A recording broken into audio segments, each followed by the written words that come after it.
Chromebook for like $200. That's always a move. You run out. You just need some computer. Well, that's how everyone gets hacked. You're on the desktop and it's fucking done for. Oh, don't put your crypto out there. But if you just need some computer, I'm the king. You also feel like awesome when you could just go buy like 4 Chromebooks for like $450. Yeah. So thanks for coming on Liquidated. Obviously want you to introduce yourself, but we're big fans of SOPO Poker. We're investors. You got a great crew of people, really cool people in the space, really good. I think on not only honest people, but people that are kind of trendsetters in the space that are involved in SOPO as well. But Jordan, go ahead and introduce yourself, and then obviously Ricky and I are here to hear your story. Yeah, absolutely. Thank you guys for having me and putting that trust out on me. I'm Jordan. I go by on Twitter with the 0x for ETH, and we can get back into the 0x days and why it started. But I go by that on Twitter. My name is actually Jordan. I am the founder of a DC software company, which owns Poker Flops, which is a big page on TikTok and Instagram that Dylan runs, and it's a marketing side. And then I own Social Poker, SOPO, which will be the first sweepstake-based poker app approved by Apple and Google in the United States ever. I've been working on that since law school. And then SOPO Pro, which will be coming out on Abstract and shortly after on all Solana Seeker devices, which will be a non-US version and a little more crypto-focused. So that's like a short summary of who I am. And I'm happy to jump into anything here and be super transparent. Like, I think it's going to be a super fun conversation. I know your guys' backgrounds a little bit. I think we've all been in crypto for a very long time to have some funny DGen stories and the origins of how even the business intertwined with that. So that's my short little intro. Yeah, I mean, even for me, like a lot of similarities exist. Like I started playing poker when I started law school in like 2000. Shit, I don't want to say it's so long ago. It was like 2004, 2005. And that's when I, got into poker. That's why I got into crypto. I started hearing about ICOs and kind of the wild, wild west, like 2016, 2017. And I think there's a huge integration of poker players and a lot of really good pro poker players that have like either left poker or poker's become part-time because they got into crypto and did really well. Did you have the same kind of experience? And like, where'd you go to law school? I had a super different experience. Before we get going here, just because, I'm degenerate, let's see. I did set aside some money to throw up on shout out to Yeet and just auto spin while we run this. And if it hits, we'll do a giveaway. Can we put a screen? Can we put a screen up with us slots too? Or Dom, can we do that? I also will have it recorded if it does hit. I have 5K set. I loaded 3, so hopefully we just only don't dust 3. But we'll let it run the whole time this is going. And if it hits, I'll give some away. Well, what amount of auto spin are we on though? What do you want? There's a new game. Let's see what the max bet is for this new Sweet Bonanza game that they just added. I haven't played it yet. Let's see. I've played a lot of Sweet Bonanza in my lifetime. We'll get to those stories too. I have some super DGen stories on slots. So the highest you go is 25 a spin. All right, I'll let everyone know if we get into a bonus. We're gonna start the auto spin. Yeah, so I got into crypto in very interesting way. Like I always joke that like I don't understand how people much older than me don't have like insane amounts of crypto, because if I had money at the time that I had heard about it, I would have gotten. I went to an all boys high school, which has a little bit by nature, a little more degeneracy to it. And there's a group of kids that were meeting up on local Bitcoin.com and, providing the school with stuff that they shouldn't. And so I had like in high school an understanding of it. And I was a super internet culture fanatic, like early form internet. I think we can even talk about how the internet's drastically changed from more of like a consumerism approach now to back then. It was much more exploratory. But then it didn't really come into swing until like right before law school. I had in undergrad, I started a little social media company. I don't know for anyone that listens to this, like back in the flip mask days where you could flip Instagram handles and Instagram accounts and like grow meme accounts with the memes that you have, almost like kind of Ponzi's, right? Like if you have a bunch of followers across 10 accounts, you can make a new meme account and scale it and grow it and sell it. And so before I got to law school, I had, a little bit of money from doing that. And I had started a sneaker flipping company in undergrad too. And I basically was really, really, really interested in smart contracts. So I was a super ETH maxi. I got into crypto just before 2017. Was absolutely obsessed with smart contracts, kind of like seeing maybe the world in the future, kind of seeing where we are now. I had hoped that, maybe all those things were possible back then that weren't. But that was my first love and obsession was ETH. I think NFTs were a really big part of it, but I was part of the ICO days. I could talk through like my wins there. But my first big win was ETH itself. I was buying ETH at $60, $80. 2017, holding it. Huge believer. Got into Chainlink pretty early. I thought the Oracle problem was actually legitimate amidst those like ICO days. I degened around on worthless shit. Like I still have wallets that have Doge in it that I can't even find. I was in, I think one of the alts that I would buy back then. Interesting. Any of the privacy coins at all? Yes, the privacy coins. So I had Monero. I had what was the Chinese? I was like a Pivx maxi. It got burned. Okay. I think it was like Neo or some shit. It wasn't even a blockchain. Ant shares became Neo. Yeah, and it was like a DAG, and it wasn't a blockchain. And then they had like Funfair as like the first like gambling on chain thing. And I played around with really like all those coins, but the only ones I really was super convicted in at the time was Ethereum and Chainlink. Again, that was probably my biggest win outside of ETH that cycle. And I remember at the time it was fascinating to me because it made me question the validity of Bitcoin. Because I saw a world where, I guess like mentally, I saw a world where the traditional finance system could work on ETH, and like it basically became a matter of will administration or countries adopt Bitcoin, because there was an element I saw back then where they could just take traditional assets and further basically Ponzi them by putting them on ETH. And even if you took gold and tokenized it, there's all those ICOs back then. Ultimately, I stuck with ETH, which led me to working with a guy in law school. I was really obsessed with emerging markets. So it was crypto and gambling were the two I loved. I worked, who I think is the brightest mind in crypto law, is a guy named Gabriel Shapiro. He's kind of schizo on Twitter. It's Lex Node is his handle, but like he's super respected, super based dude. Had a chance to intern under him while I was at University of Miami. Where does he live? Florida? I'm actually not sure now. So he left big law in Silicon Valley, moved and started Zero Law when I was in law school. And there just wasn't enough precedent to open your own practice. Like for smart contracts, like there was just no users, and we had such a short bust in 2018. So then he started working on, I believe it's MetaLex right now. He's super active, but I don't know if he stayed in Miami or if he's moved. I haven't caught up with him in a couple of years, but just an awesome guy. Probably, the first time I met him, which was unlike lawyers, I go to drinks and he's like wearing all goth, like silver rings that clack on the table, like just a super cypherpunk. And to me, that was really cool. I was attracted to like the cypherpunk aesthetic, always being a nerd. And, I never, ever left crypto. It was always a means to an end, and including starting the companies and giving me that blessing to do so. But it was also really fun. Like every market cycle, I've had a ton of fun. I don't think I could ever, like people talk about like a number they hit and they would log off and leave. Like, I don't think I ever would. It's truly just something that brings out like a childlike wonder and fun to me. Whether it's shit posting during a bear or actually engaging in kind of new stuff. Like I was a big fan of NFTs. I still love NFTs. I was a big part of that cycle. And I was really early this cycle into memes. We could talk about any part or any facet of that before we jump into the business, however you guys want. But I'm actually a little curious. Have you bag held NFTs? Like, do you have anything they still hold, or you just kind of flipped them? It was like a hybrid. I still have like a substantial amount. I mean, one of my wallets is pretty public. It has like a little under 200K of NFTs in it. Still, like I've been a pretty big believer.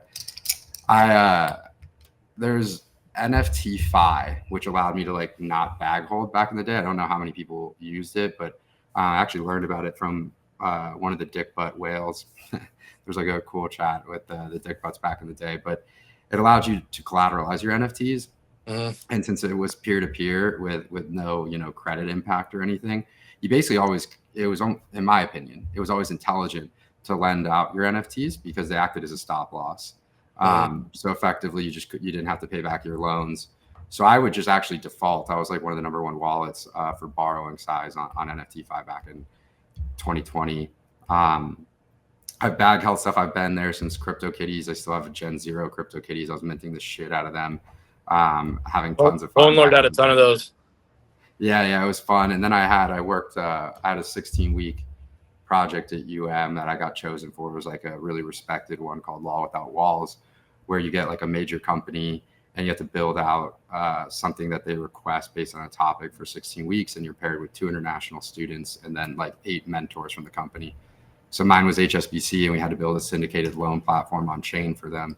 And we ended up winning that contest. And it was a really cool process where we built an ETH syndicated loan platform for HSBC, won it. And that was so intense that I actually sadly like missed the punk run early. That was probably like my biggest L of like not being terminally online.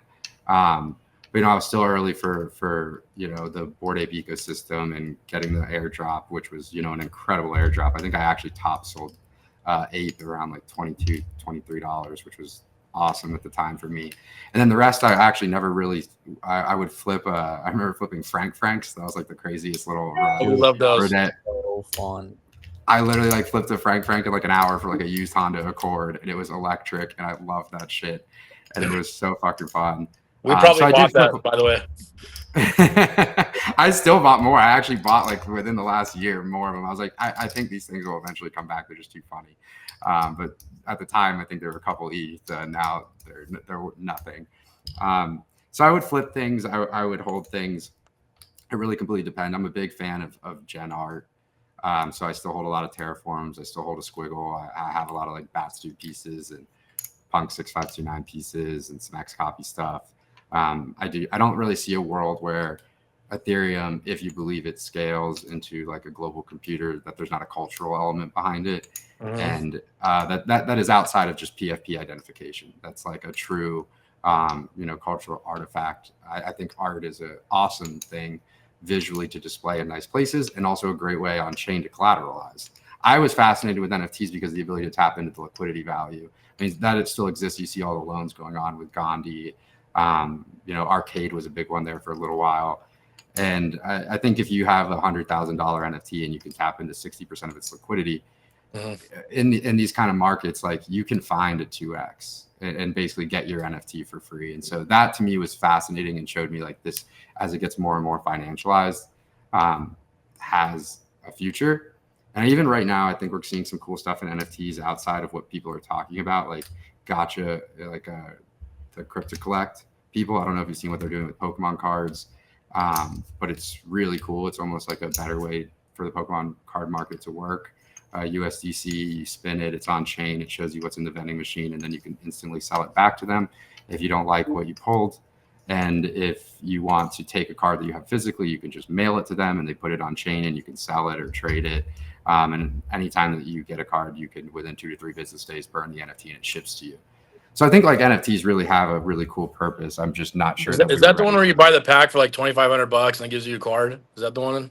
So like I've done it a lot. I have way too big of a. I started for like fun. I'm not a big Pokemon guy, and next thing I knew, my portfolio was way too much because I was having so much fun spinning. It's a $50 USDC option, and then they have like a $250 occasionally if they have the vending machine filled. And you just pull it. It gives you one graded card. You could sell it back to them, or if you like it, you keep it and you could put it on Magic Eden. You could trade it, or you can burn it, and they ship you the physical. So it's vaulted, and stuff like that is fascinating. I really think the technology is super cool. I think that's going to do really well. There's like a huge gambling element to it. And I think me and Keyboard were doing something that was different. We're getting physical. We're ripping packs, like same as like it would rip an NFT, except we're getting physical cards that you can get shipped to us or sell for like 90% of the value. And I think like we spent like, I don't know, 20 grand with the intention of only spending like $2,500 in like the first like 5 minutes. Yeah. I mean, obviously being with Keyboard makes things a lot worse for me, but yeah, it was expensive. But we got some cool cards. I got like a Curry signed auto, and like. Oh, there goes the phone. So it was good. Eric, this is what you get for being on your phone. Bad behavior, bad service. That's a similar story I had. Like, you guys hear me?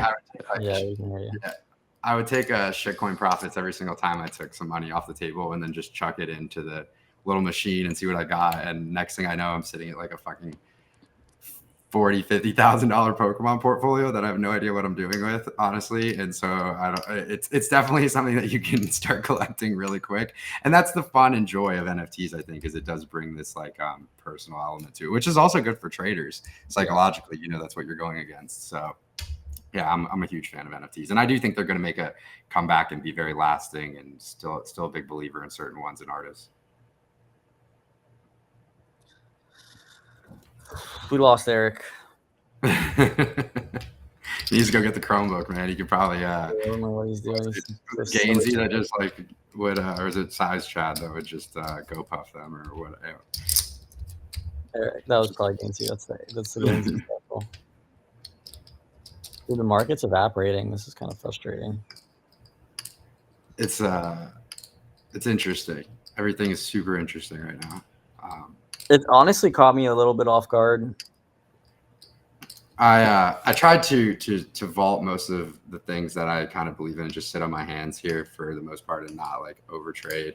And I think we should actually talk about, because I can get into when we get to SOPO and like how that was about, but more of like this cycle and like kind of what were your big wins and what were your big downswings. And I'm happy to share all mine, including gambling. And where you think the market's going and the thesis that you guys are kind of betting on. I'm super curious now. Ponzi, your shit is ripped. Like since we played poker in LA, your content game has stepped up. Everything's awesome. Like that's sick to see you. I've been on the fence about the content game. Like I got super excited about it about 2 months ago, and then all of a sudden I was like, I don't really want my entire life out there. I was like, I don't really like that. You know, and so we're not Zoomers. It's the Zoomers can get in front of a camera better than I can. Technically, I'm a millennial. Yeah, I don't know. I think you should stick with it, Ponzi. I think like you got the best life ever, and I think you could crush it. Honestly, I agree. I just don't really like having everything out there. But I see Maine complaining all the time, but I also see all the money he's making. It's like, dude, like I mean, keep it up. You know. Yeah. It's mailbox money. Might as well put the couple hours in and have fun doing it, you know. Plus it's like, just talk to your friends all day. It can't be that bad, you know. Yeah. I don't know. I'm yeah, I don't know. So Eric, I'm curious because when I met you, and again, we can segue into anything that you guys want. Yeah. But you told me that you were basically just a Bitcoin maxi. And I know you've been here for multiple cycles. And I'm curious, like when CT is, going wild and talking about things, like, are you interested? Is it zero fucks? I'm never touching anything outside of BTC. Like, do you have a narrative that you believe in? I FOMO sometimes. Like, I'll invest in like pre-sales that like Rob or Ponzi or these guys think they have great ideas in, and then we look at it 12 months later, and usually we're fucked. But I hold Bitcoin half because like I realize that I'm not as smart as a lot of these other kids that are doing PvP all day, and I just like. As long as I keep my shit like in a multi-sig and it's pretty hard for me to get hacked or otherwise, like I know eventually I'll probably beat 95% of these guys. And then the other 5% chance of me beating these other guys is very difficult because like they're all doing this all day, every day, don't leave the fucking house and like never leave the casino. And no matter how rich they usually end up getting, they always end up becoming less rich than me over time or completely poor.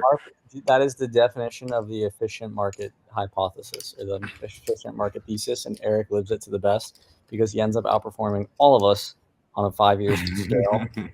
By all means, all he does is buy Bitcoin and do nothing else, and now he's fucking, at a huge Bitcoin stack while everyone has lost half their stack trying to fucking gamble elsewhere. So. And there is a few exceptions. There's the rookies of the world that like are just touched by God, and they should be because the rookie's probably the best guy on earth I've ever met. He's the sweetest, best dude you could possibly ever want to win. So I'm good with that, Yep. But I do see things that are like interesting sometimes. But like when you talk about ETH, like that narrative is going to come up too. When ETH starts hitting $6-7 grand again, they're going to say, "Oh, ETH's gonna flip Bitcoin and Bitcoin's done with." Like that narrative's going to happen again at some point, I think. But at the end of the day, like what has ETH done? Like every single company that's ever been built on ETH is a fucking scam. Like what is not a scam besides like a DEX or like or like a exchange or anything else like that's ever been put on ETH at all? Like I don't know. You know what I mean? I disagree, but go ahead. I think that's a very great question and good to ask. So I could talk about it from like a couple angles, one including the tech side. But I think it's interesting to view ETH ecosystem right now versus Sol ecosystem, and that's maybe not until right this moment, but it's always been a huge conversation of this cycle because of Sol's dominance. And I think at the end of the day, like we joke about these things being a casino, and it's not really a joke. But I think ETH is a different casino, and I think that is a kind of a shallow view of looking at it, right? Like in a casino, there's a lot more than just being a casino. There's a bunch of games, and which are you playing? And to me, Solana's edge this cycle has not been being a casino; it's been being the slot machines. And the slot machines at a casino, you run out of player liquidity very fast. A couple guys win huge, and eventually it's unsustainable because the money is just moving too quickly. Whereas like table games, players tend to, go up and down and less swings or net even. And I think ETH has a better player base, a more liquid player base that's replenished, and a little bit longer believers. I think ETH has also built a narrative for itself of being something that stands the test of time. And I think you can see that with NFTs. Like, I don't know. I think it's important to notice that we haven't really seen a Sol NFT run, which almost shows that the users of Solana don't really believe in the longevity. You would think by now, after Sol's dominance from $8 all the way up to 2 something, right, almost 300, that people would bring up the narratives that you saw with ordinals or with runes and early ETH. Like, this is the first thing. This is the first thing. This is the first artifact. No one seems to give a shit about Sol NFTs. So I think that the users of Sol, except for like, the select couple of people that have been bull posting it since nothing, it doesn't have as much of an ecosystem that cares to see it win, where ETH has a lot of cypherpunks behind it. And this doesn't necessarily disprove what you're saying, by the way. I'm just trying to like articulate how I view the ecosystem. Is the users are a bunch of cypherpunks who really wanted to create a cool system. I also think that like ETH is a necessity. So I think you're going to see the importance of oracles, right, on chain and these decentralized aspects. I think you're going to see the importance of secured networks that have stood a decade of time, right? That the chain is much more difficult to run into issues towards, and further decentralized and decentralized at a level that most people can participate in. Like, I think a Sol validator costs near like $1 million to run, where ETH you could have picked up 32 ETH almost this whole cycle for under 100K. So it is this decentralized element to it that's super valid. And as we move towards smart contracts, like actually self-executing, which was always the dream, it just, the infrastructure wasn't there. Like, it's really the same thing as a vending machine, right? Like a vending machine, you put in $1. If you put in $1, then you get a soda. It's an if then. It did it without any employee. I think that's going to make sense with insurance claims. I think it's going to make sense with certain legal contracts which shouldn't go into arbitration or litigation because the clauses were clear, the titles are kept on chain. I think that there's a lot that in the last maybe 6 months in this admin, whether you like it or not, has pushed crypto in a light that's better and adopted to on chain. And I think likely you're going to see that be ETH. I also think zero knowledge proof protocols are really important, and soulbound tokens for access points into apps. And it's something that we're doing with SOPO Pro.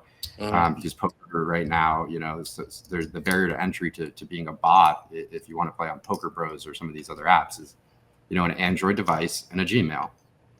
There's no other really way. And people talk about this problem with poker, but they haven't really talked about how do you actually like fix getting rid of bots. And real-time assistance is different than bots. But I mean, if you had an ability to do, I think it was Bored Ape on their other side land sale that did a zero knowledge proof KYC. And people forget that KYC is just it's not like to monitor you for taxes. It's to show that you're in a certain area so that they could just move forward. And so, you had to hold your license up before the mint, and then they burned the token after. So your data was all secure, and then you could go ahead and mint. I think that needs to happen. But instead of clicking mint after you show it, you claim a soulbound NFT, basically saying you're human. And you're this one individual, a proof of human. And I'm excited for the Solana Seeker for this because Apple's ecosystem is very restricted. But with Apple, you have to log in with Facebook, Google, or Apple. Like, that has to be there. If you had the ability to just log in with a wallet, and then the only way that you could get into that was a soulbound NFT, you're going to eliminate all the bots instead of this over complex way of approaching it. If you just have to have a proof of human soulbound NFT and you can only log in with the wallet,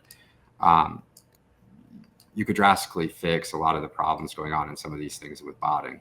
And so for me, I just see a world where like on-chain assets make sense to generations that are younger and will continue to get older.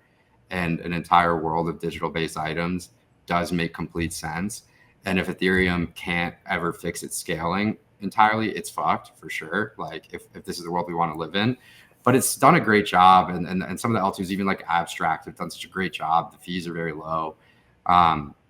So I am a big believer in ETH, and I am a big believer of more assets moving on chain. I think it helps create a larger Ponzi of a Ponzi that we're already in. And I think that's very important to continue to kick the can down rather than just view these two things as separate when they can actually work together and help balance that system. I also think there's a fight for USDC liquidity being injected on chain, like between like government nations, right? Like the more that we can have the global currency still backed by USD, even if it's on chain, it still helps our trade. So I think there's a lot of elements to why ETH is going to survive, personally. What do you think, Ponzi? I don't think ETH's going anywhere, brother. Yeah, it doesn't seem like that way. There's too much infrastructure behind a lot of the, and at the end of the day, Larry Fink's not going to let it go anywhere. He's still building a bag. Correct. You know, and I also think ETH staking is still a massive narrative, although it's been taking way longer than I expected. But and I also think the betas on ETH are much more clear and safe. Like you do have to go like the trenches of Solana are funny. Like we all joke about it, but like, you know, the ETH betas, I think will outperform ETH. Obviously, they already have, but it's kind of clear. I think retail will know which coins or which NFTs or which meme coins to go back into if ETH breaks all-time high. I don't think you're going to see, at least my prediction this late in the cycle is I don't think you're going to see as many like new ETH coins. And you kind of have like a group of them that are already made very well. You may see new ETH ICOs, you may see tokenization of stocks or TradFi stuff. But I think, you know, if you look at the Pepes, the MOGs, the ticker Bitcoins, the SPX, like they're already made. They're not going to rug you. You're going to see a great upside in those betas. If you look at the NFTs that have been around, like, you know, punks, squiggles, all these things, like they've held past that rug point that I think it's going to be safer for the retail consumer who does decide to approach a beta, where in Solana, it was kind of a zero-sum game for that user. Like he either made a bunch of money and actually sold it at the top, or he got rugged in the beginning, or he made a bunch of money, didn't sell it, and still lost it all. So there's like a safer approach to the ETH ecosystem that I think is a little more friendly, which goes a long way. Yeah, it is a little interesting. Like I remember we were in Bahamas when they had the mutant ape drop and we missed it because I think we were drinking in Bahamas, right, Ponzi? Yeah. But like I asked Ponlor to buy me a gold ape, and instead I got a soul zombie punk, which was obviously a bad investment. But it's strange to me because Mike McDonald's thesis, who is a respected poker player, but also a Bitcoin maxi, but he was going around buying all the DGen apes and a lot of the soul punks and other chain punks, thinking that they'd have some historical significance as well. But nothing's ever moved. Like those NFT markets on the soul markets completely nuked. So I do think that's kind of interesting. I thought that would catch some steam, especially in the soul ripping the cycle, you know. But I was wrong. Dude, markets evaporating. I don't think you guys are realizing what's happening now. BTC just like slow dripping into zero. Yeah. It's kind of nuts. I just pulled some bids and moved them lower because this is weird, man. I moved all into cash on my stock stuff right now. I think the market's going to go down for a bit. I don't ever move my Bitcoin, but that's where I'm at right now. I wish I would have sold my hype a week ago and just waited for it to drip, but yeah. I have a lot of these schizo thesis. Like I work close with Tier Capital. We have a Friday call and we got off and he's actually bullish on macro. They are, and we should talk about it, but I'm curious because I don't want to stray too far because I do have some like hilarious stories of how SOPO even started and how the money like got there. And I'm curious to know your guys' biggest win, as much as you'll say on an off-chain gambling or crypto. You know, but for me, I like I said, I got really, really, really lucky. And just to be interested in the tech of ETH and was just buying because I believed in that. And that's actually what allowed me to start SOPO. Like I took zero funding. I was in law school. I didn't have any fucking money. But, you know, obviously I very quickly started to, with ETH's price rise, it was substantial. And then Chainlink, and I decided, hey, look, I'm going to take no funding and just rip it all into this. At the time, I thought that the online poker market really rewarded risk-taking over innovation. I think since Black Friday and when online poker was made illegal, everyone basically took their players, went and got a Malta or, you know, a Costa Rica or whatever license that they could, license another software and just put a skin on it, right? And then use that as a brand, but they didn't actually build anything. And when I was in law school, VGW Holdings came out with Global Poker, which was the first sweepstake-based poker in the US. Is a desktop engine, kind of shitty, but it worked. You could play in Florida. You could put a debit or credit card down.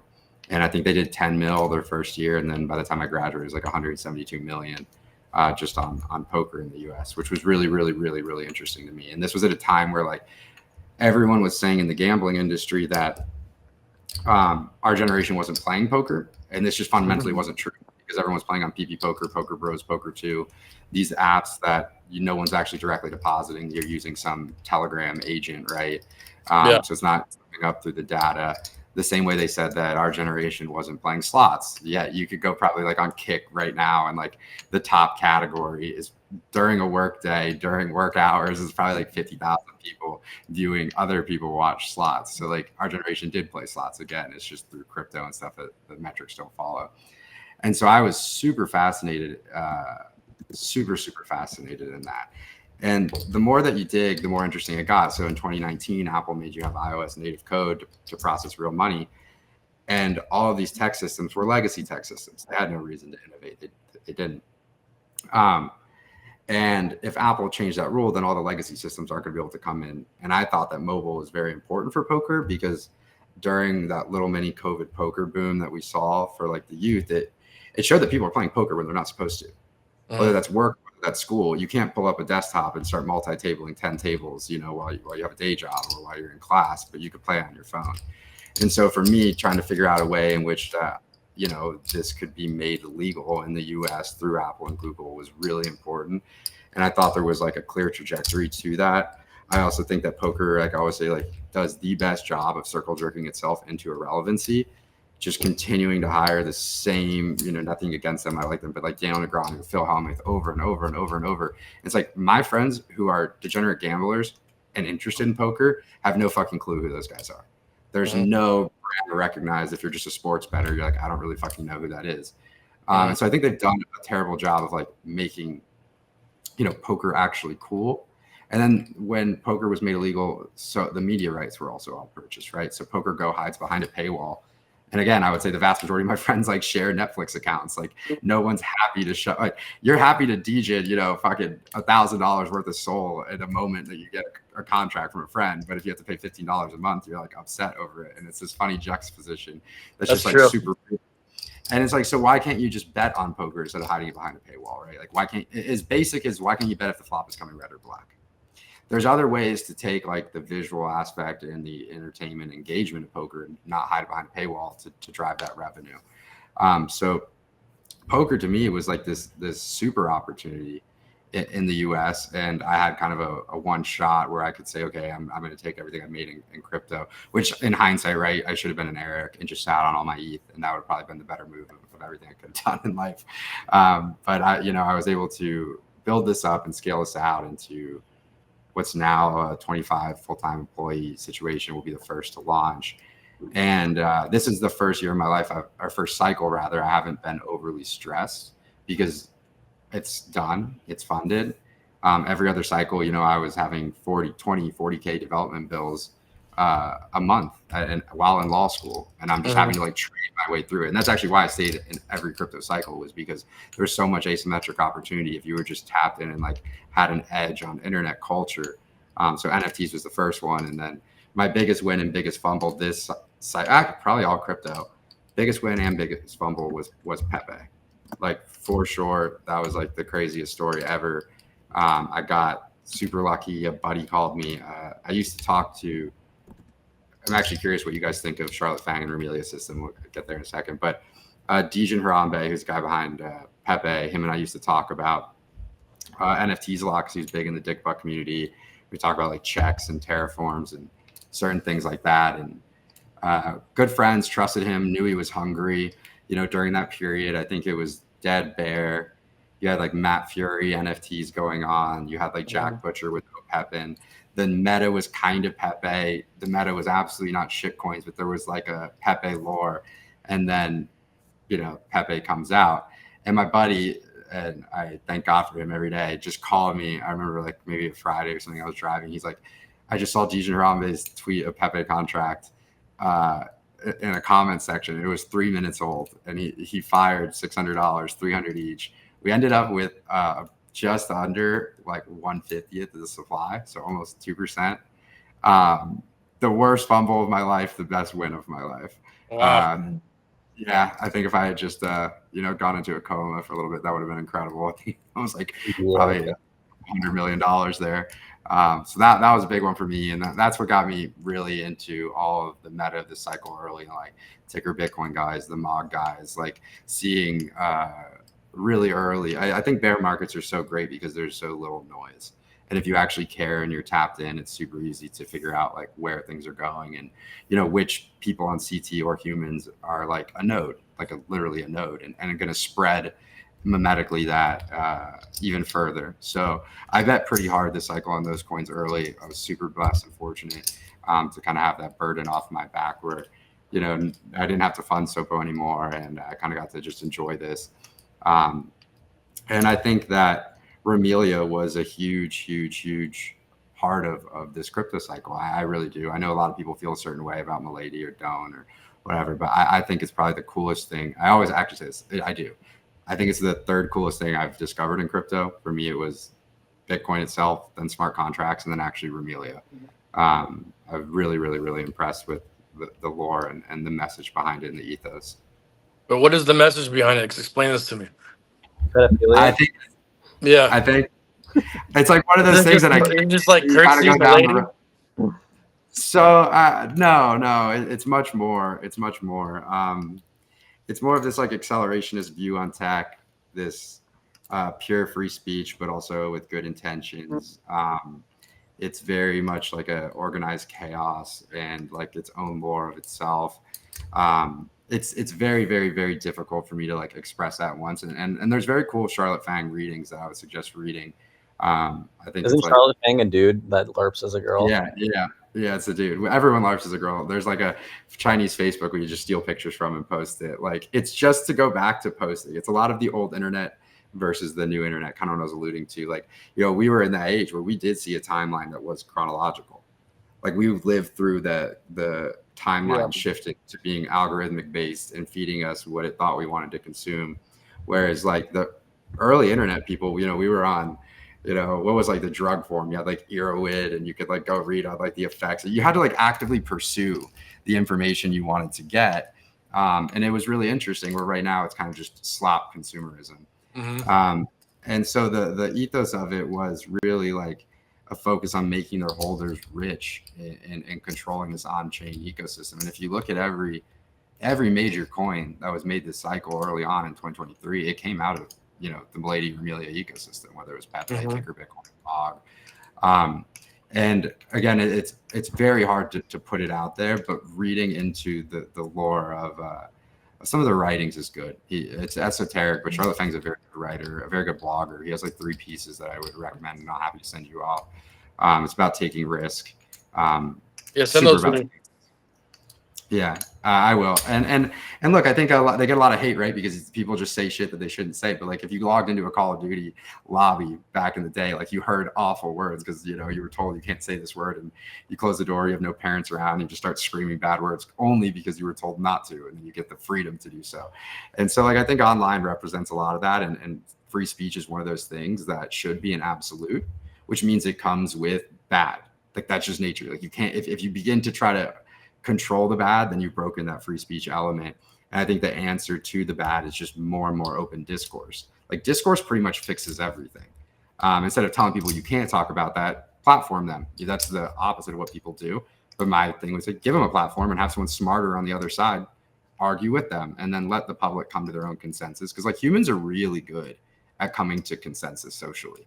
Like we always kind of collectively come to consensus fast. So I think it's only that we lose consensus when we don't have discourse. And Remilio, I think, was key in kind of creating an on-chain movement. And yeah, I'll let you figure out the rest of your own, but it's definitely a great ecosystem. Are you working in law anymore, or are you just completely focused on SOPO and crypto? You seem pretty like, you know, theoretical about the space and everything else, but like how do you view yourself in this world? I am not in law at all. I'm only SOPO, not even really in the markets. Like I'll trade. I'm not a trader. If I make a trade, it's with no tools, no bots. It's on my phone. I'm not running TA. My edge has never been being like a quant or a trader. It's been understanding like, hey, I have an edge in internet culture. Mm-hmm. And so I'll trade it accordingly to that, which is, I don't even necessarily look at like the buy zones. It's not my thing. I'm very much actively participating in the market and in the day-to-day, but definitely not a trader. Law, I would consider going back post SOPO if I thought like America was really scaling into and embracing like kind of like we are right now crypto. I would love to be a part of making sure that system was good and like fighting for the goodness. Like even the Stablecoin Act, like I'm glad it passed, but I don't think it's necessarily the best act for like cypherpunks. It gives a lot of bank powers, stuff like that. I would like to go fight, but I'm only SOPO. I think that we're in one of the coolest spots ever you can be in as a company, where we've spent years in-house building the tech out, right? And so we have it on Apple and Google with sweepstakes coming. And I'd go ahead and say as early as next week. And then from there, we'll go on to Abstract as a web app through them. And then the Solana Mobile is a crypto version under.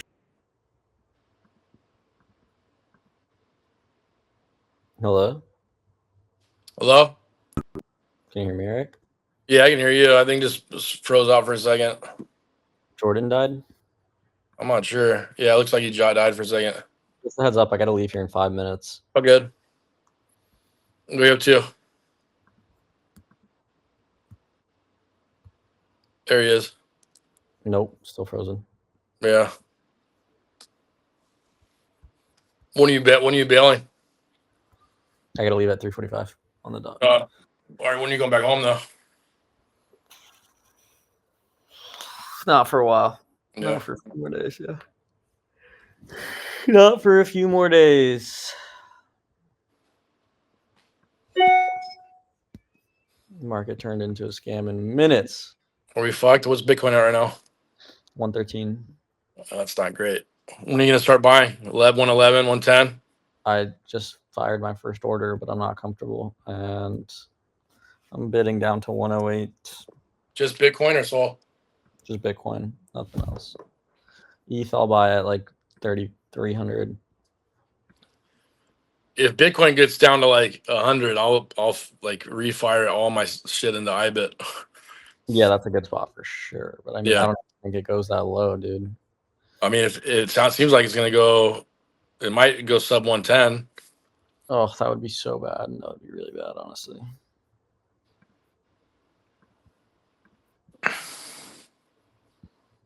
All right, I'm gonna start getting dressed. I gotta fucking get ready for this outing. All right, my brother. All right, love you, bro. I'll call you later. Look, I'll call you later. Oh, Hey, brother, how you doing? good. There we go. Yeah, So I canceled or turned off my VPN. I just checked it and I dusted the 3K. Maybe I'll fire the 2 more during that. So maybe it was my VPN causing. Might as well. So Pwn Loader isn't on the call with us, but he has some pretty good slot stories. But I think he hit for like a cumulative total of like $3 million in slots in 1 week. That's disgusting. That beats me. One was like 1.68 and like something else, and they came in like consecutive days. To which everyone in the Weetards chat said you could be the best slot player that ever lived. You can if you quit today. And I don't think he quit. So Neither did I. Have a similar one. I guess I'll finish sharing what it was at SOPO. I think it's important for anyone that's listening. Is like, yeah, we have spent a lot of time focusing on U.S. compliance and sweepstakes, and being the first Apple, Google will have crypto on ramps and off ramps for U.S. citizens approved in Apple. For SOPO, WPT poker players may know, but WPT Gold kind of jacked the sweepstakes idea from us after trying to acquire us last year. right. They don't actually own their tech. I want to do a lot with crypto too, so we partnered with State Kings to build SOPO Pro out under a different license, which will enable crypto and be the one on Abstract and Solana. And I think there's a way that we'll come up with. We're working on a couple cool things I think will be very rewarding for early users and people that play a lot. I'm not going to make any promises or say anything here, but we are exploring to make sure users are treated very, very, very well, and that it's super advantageous to jump on the platform early. And so I'll kind of leave it at that. I think the SOPO stuff will roll out and speak for itself soon, but that is my only job. It's the only thing I care about. Poker is so fun. Poker is such a good sport mentally. It's so good for life and learning how to risk manage it. Translates to almost every facet. I think U.S. citizens have been deprived of it. It's a very social game. You can make business partners. You can make friends at a poker table. I agree with all that. Like, I played poker with Ben Affleck and Jerry Buss when he was in the Lakers. I played poker with some of the most amazing business guys, and when I was in law school, I had tremendous anxiety, and so I would get nervous every time I took a test, whatever else. And then I started playing high stakes poker, and you learn how to develop these skills where you're making, decisions and calculating math and learning what the best decision is in a short period of time under a lot of pressure and money. And as I did that over time, I became, very good at it. And I think that it got me into crypto. It got me into a million other things. I think poker is an amazing app. And I think using SOPO as opposed to like poker, all these TG apps where you're relying on like these people to pay you or whatever else. And I think it's much easier for these guys to collude on these weird ass, guilds of people that are just trying to like get you to log in and lose some money real quick. You have like a reputable site that's been backed up by Apple and everything else that you can really, you can gamble money and save. Exactly. So, Exactly. Like, right. Even if people will run zero rate games, and then there's a guy sitting at the table that gets a cut from, someone they bring in, and it's just it's a gross ecosystem right now. And a compliant version is needed. Young people in college are playing poker. It needs to be safe. It needs to be scaled. It also needs to be made cool. Like, let's be honest, poker's kind of fucking gay. Like, yeah. all the people are just, it's overly quant. It hasn't been made actually cool. Kind of like the old heads will get pissed, maybe in a way that how Jake Paul and Logan Paul, revived boxing there for a second, and the old people were pissed off. But it's true. Like, there is some pros I want to play with, but I don't want to play with like 90% of these fucking pros or these Euros with fucking headphones on. I want to play with like some cool guys that are business guys just like me, that want to have a good time, want to have some fun, want to have some laughs, and don't want to fucking take all my fucking money. They just want to have a good time. Like, yeah, we want to win. But like, if I'm playing in a pro game, if you go to Vegas and I want to play a high stakes game, I got a bunch of pro guys that are just like treating me like I'm their best fucking friend because they want me to sit down in this game and get rinsed. Like, I want to play in a social poker game with guys that are in crypto. We all have the same skill level, and we're just having some drinks and having a good time. 100%. It's like golf in many ways, right? Like, there's a social element to it that can yield friendships, that business relationships that last a lifetime. Yeah, I think it's like a skill everyone should learn. And like you said, like, the overly serious element of poker is awful. Like, our generation is a very gambling generation, but nobody's like trying to spin up a satellite ticket into $10 million. Like, that just doesn't exist anymore. It's more the boomer view of poker. We want to go in, we want to splash around, have a beer, not be over quant, no one sitting with headphones, and just talk and play. So like, that's really the ethos that we've approached this with. But going back to your point of slots, like, that's a crazy run Ponzi had. I think my biggest run was $600. Yeah, it wasn't. Yeah, to tell a story, but it wasn't Ponzi. It was Pwn Lord, and Pwn Lord's like gonna start streaming gambling as well. But the guy's a spectacular gambler. But go ahead. No, that's awesome. I think I got really lucky, just truly like super lucky. But I somehow I'm a winning slots player, which makes no fucking sense. But I turned $600 over a course of like 3 days on auto spins on SOPO Zoom calls, actually, which was fucking hilarious, right? If you're on like a Zoom call and you just get into a bonus that's just fucking ripping and you're like trying to keep a normal face when you're on that call as if that's not going on. Yeah. And I remember I turned like 600, maybe a couple soul into like 20 or 60K. And then on that same Zoom, it hit again. And I was at like 100K.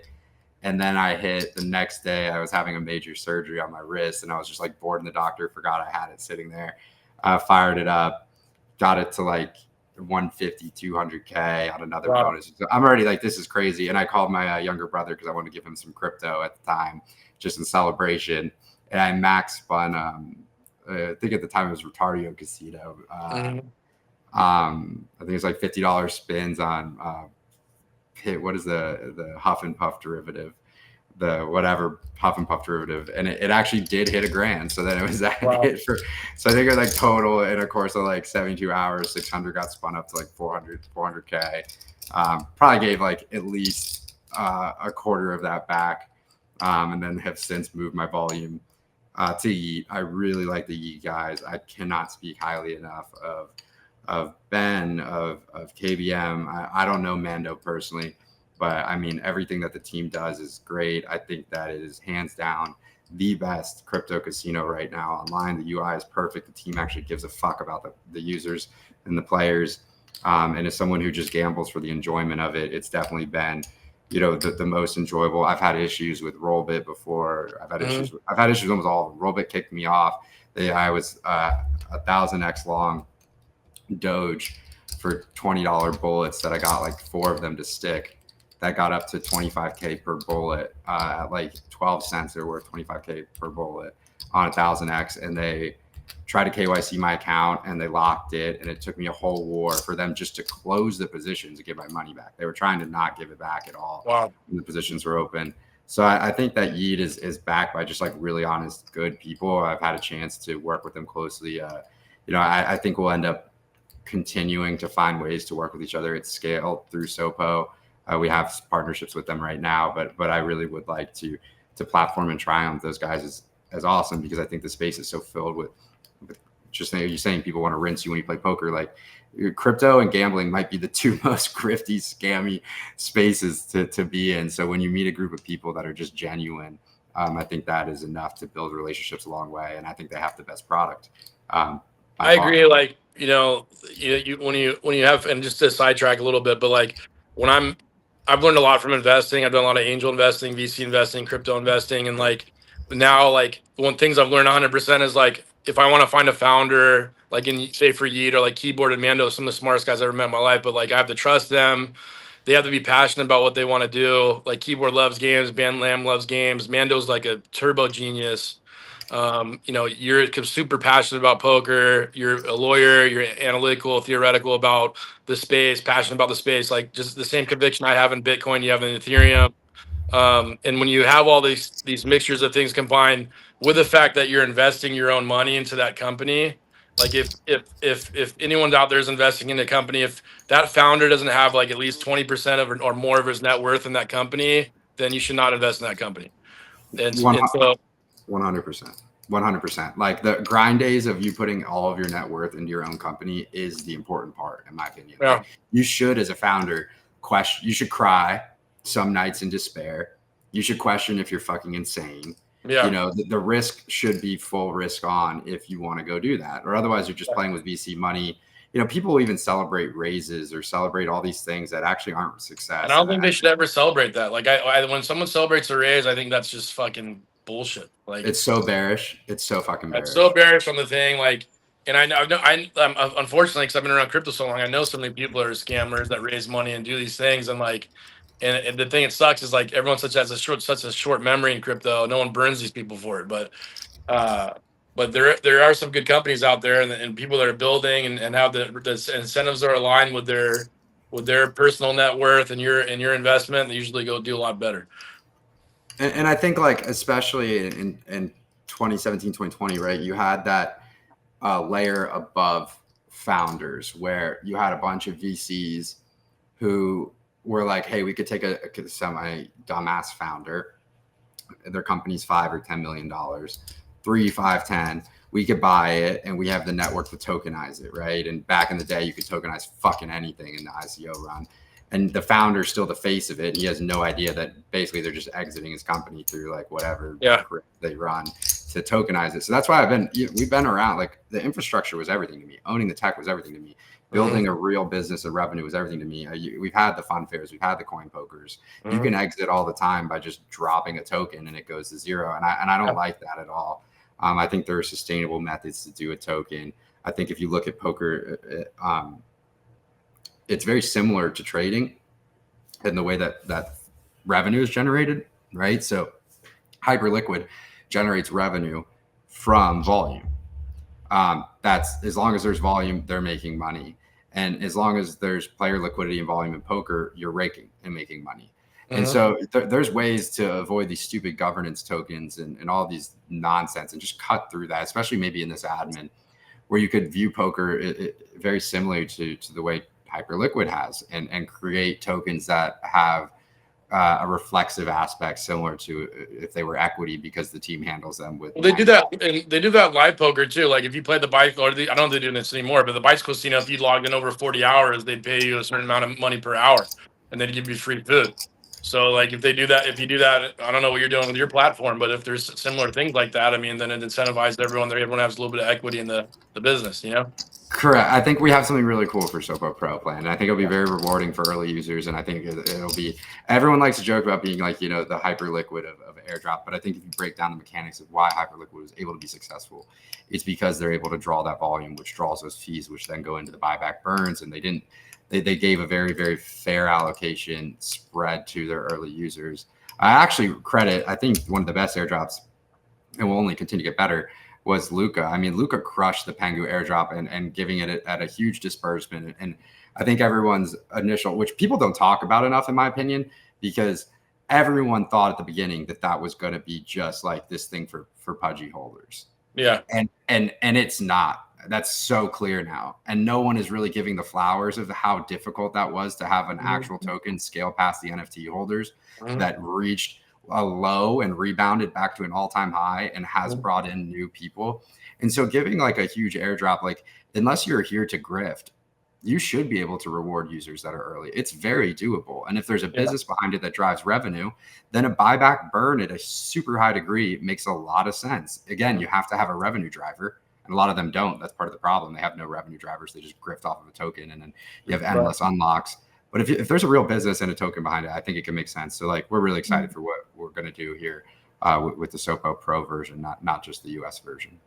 Yeah, and you know, I'm really excited for it too. And I think we're going to run some of these maybe a couple of poker tournaments through Liquidated, if that's cool with you. I think you were talking to some of my people about it, so love to do that. We have I'll have someone pull, but we have a custom felt made for you guys and I have a sponsorship for your guys community. So just hit me up after and we'll make sure that you guys can run games for prizes like this week at scale, at size.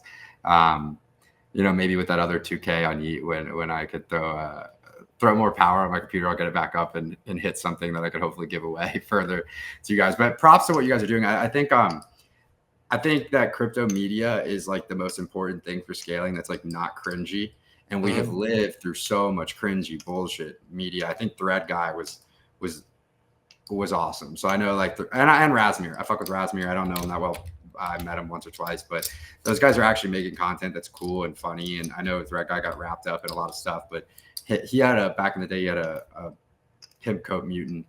And I had a pimp coat mutant, and we would talk, and like the dude's put in the work. He's been in the space. He's actually cool. He's good. Yeah, the guy grinds. I'm a big fan of him. These some of the younger guys. I met Raspberry a couple of times. You know, I appreciate his work ethic so far. But you know, we'll see how that all turns out. But you know, I think there's some good guys in the space, and I think Ansem's a great main character. I mean, the best, bro. He hasn't gone down yet. It's incredible. Good for him. The best. And Ansem's so good at, I'll be honest, like I got really close to him because early on I wanted, and this goes back to the SOPO Pro and like the potential of kind of what we want to do with the token, but I wanted I wanted everyone involved to be not a KOL for an affiliate. to like come in and be a part of the culture. So that way we could reward all these communities. So I forced everyone that came in to actually invest, whether it was small or large. And I got to know Ansem really deeply through that. And I'll say that the guy is such a good human. He's such a great guy. Like and I've had a great relationship too with him too. And that's what you need in this space. You need good people that, that's where longevity comes. If you just want to grip through this space, you get burned pretty quick. Yeah, and credit to where I think nobody even gives it to him. Like, imagine the mental health. Like, you just wake up and everyone's just calling you the N-word, right? Like, as soon as you wake up, you're like, what the fuck? People are telling you that you grifted and scammed. He's lived through this for 2 years straight and having a good time living his life. Yeah. And it's like, how can you say that this guy, right, is this bad person? And no one's perfect, but I mean, fuck, like if you didn't buy Soul or Whiff when he was shilling it nonstop early on, like that's on you. He gave everyone multiples on coins, like the most multiples that we have seen since probably a Pepe. And yet everyone wants to go hate him because he actually made us look cool for once, which, we didn't have in crypto. We didn't really have I used to joke and say like, we're the new rappers, right? Like streamers are the new rappers. Like you had this group of crypto kids from New York and other parts, Texas too, who really were cool, good guys. The Mog guys, like I really can't say enough of like their work ethic. I think crypto's at a different spot now culturally where these leaders will shine. And super shout out to Ansem. Like the dude's the best. It's undeniable. He's goated. He's goated at handling media. He's goated at fucking bringing in what? He's hanging out with Kanye. He's hanging out with Izzy. Like all this stuff because of his ability to move in a room and not take things overly personally and handle the fame while also making everyone money. It was harder to lose money. And he takes fights, he's taking fights out there. He's all, you know what I mean? Yeah, everyone should support that. And I have a hard stance on that. But, even the other people, like I think the best advice I could even give anyone that's like trying to come in crypto and make money is like focus less on these, trading bots and focus less on these immediate metas and the tech behind it and really put time and work into like navigating CT and start figuring out who's actually in control. Like, you don't have to be a part of any cabal to kind of socially analyze which people are in control, which people are good actors, and which coins they're supporting, and then spot trends before they happen. And that's really hard. Yeah, I think that's it. I think the part of that is tough for a lot of people is they don't have the capital. But like, I don't trade, and I traded a little bit for the first time like 2025. Like, and I think I did like close to mid 7 figs, like, but just waiting for the right opportunity. If you're following the right people like Flood or Ansem or whoever else, and you have some size to put the money in, like there'll be obvious trades there. Like for sure. You'll find that hyper liquid. You'll find that BT sitting at 50K, it's gonna go to 100. Like there's no way it's not. Like you just file, So. And I'll take the other side of that too, for what it's worth. I think, every cycle I've been able to take a very, very, very small amount of money. Like, I turned to poker early because I had to pay for law school, but, and then I had to pay for SOPO when I was bootstrapping it. But I was able to turn 4 figures, spin it up into 7 pretty much every cycle. And I think that means the work to do that is, if you don't have a big bankroll, right, and you can't be patient and wait for the market to be right, it's just stay online, stay a part of this culture, stay on Twitter, see what's going on. Don't leave in a bear market. I actually think the easiest time ever to make money in crypto is in a bear market. You're not gonna reap the rewards of that right away. Yeah, but the noise is cut out. You're able to see the trends early, and then you just have to bet and hold and risk manage and manage your own psyche effectively. But I don't even believe when there's a narrative going around now when people talk about the asymmetric upside in crypto is done. I so strongly disagree with that. People said that last cycle and the cycle before. I think the asymmetric upside in Bitcoin is relatively gone. Like I think its correlation to gold is clear. Like that's its next step. And I'm actually become more bullish on Bitcoin than I have my entire cycle until now. I think it's so obvious where it's going. I'm super bullish Bitcoin. But there's always going to be these like new possibilities as frontiers open up and possibilities unlock with those frontiers. So, you saw the NFTs, no one predicted that. I'm sure ordinals and runes can catch another narrative. And I'm sure that the more we put things on chain in real world, we'll create more opportunities for things that nobody's thinking of right now. And so I think staying terminally online is very important. even more so than working a minimum wage job. Like, and I do agree. Like, if there is another bear market, like I was buying Bitcoin pretty heavily at 15,000 last cycle. But that being even said, like I wasn't paying attention to like the next narrative with memes and everything else. Like I feel like with a little bit of money, you are right. If I would have like, if there is another bear market, I'm going to be paying attention much more to what the new narratives are going to be and trying to get in those as early as possible. Yeah, and I think people like to think of it from like a almost like a better than you or on some sort of high horse when they say that, because if we ultimately all believe that crypto is here to stay, yeah, if we believe that Bitcoin's here to stay, what does that mean for a year, 10 years, 100 years? I think we all think it's a part of the future, including Ethereum, right? So if a kid is 10 years old now who grew up in the computer and he's fully immersed in a digital era, you don't think that he's going to want to hold Bitcoin, even if Bitcoin approaches $1 million? Of course he is. Like, how does he get that though if he's late just because of his age? Well, it's going to be through these betas. People are always going to trade betas because at the end of the day, it allows them to stack, the bigger currency that they want to get. So this concept that market makers and, Ponzi lords, for lack of better words, or cabals aren't going to create these markets is just dumb. Young kids are going to come in who were not blessed to be born earlier enough to buy a whole Bitcoin. They're still going to want it, and they're going to not have any means to acquiring it unless they trade up. And so there naturally a market will be created no matter what for betas to allow people to multiply their ETH or multiply their BTC or whatever that may be, because it's the only way to get up. But kids are going to want a Bitcoin. So as it goes up, this concept that the game just becomes like an obsolete except for Bitcoin is kind of, it would actually be a net negative to Bitcoin overall because it'd have less liquid buyers, like, to be frank.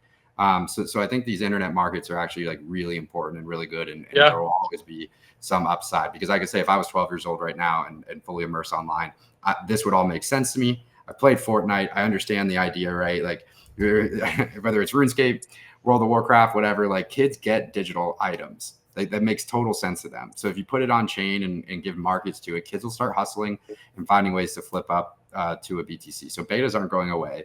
Asymmetric upside isn't done. It may be done in the majors, but there will always be an opportunity in this space until it matures much more than a decade.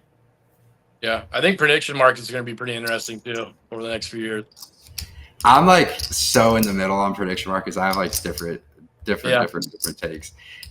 Yeah, I think like I'm me personally, I like to just gamble and not have to worry about trading my gamble. So like I'm not like the best target for prediction markets. And then I also think prediction markets can become like subject to harsh scrutiny or regulation if we go full deregulation of them, because bad actors will come in and take advantage of certain predictions. But I think they're very cool. It's a cypherpunk. I mean, if you go back to like any of the early like Nick Land and some of those cypherpunk readings, it always talked about ending up with like death-based prediction markets and like really dark stuff. So like I think it'll be a part of society. I don't know if I'm like the biggest believer at the moment. It almost seems like everyone is trying to build now a prediction market. I'm like 50-50 on prediction market sustainability, but I guess we'll see. But I gotta head to my ice bath and all that other shit. Doing recovery now. I just trained for like 2 hours this morning. I'm fighting in Singapore in October. I'm still figuring out who my opponent is. Someone that you can bet more than 187,000 for. You got to get that back. I don't know how to get that. I had to sell like I ran up my stock portfolio from like 500 to like 1.4, and then I gotta take 2 out to pay for the fucking. But I'm disputing that. Like I think I got scammed. So for anyone that doesn't know, I went to the club in the Hamptons and spent allegedly 167,000 at the club. But who knows? We're gonna dispute that and see what the fuck happened. But it wasn't a fun night out in the Hamptons. Cheers, bro. Thanks for having me on. I really appreciate it. All right, brother. And, I'll hit you up after this, and we'll do it again soon. Yeah, homie. Cheers, man. Thank you. Later.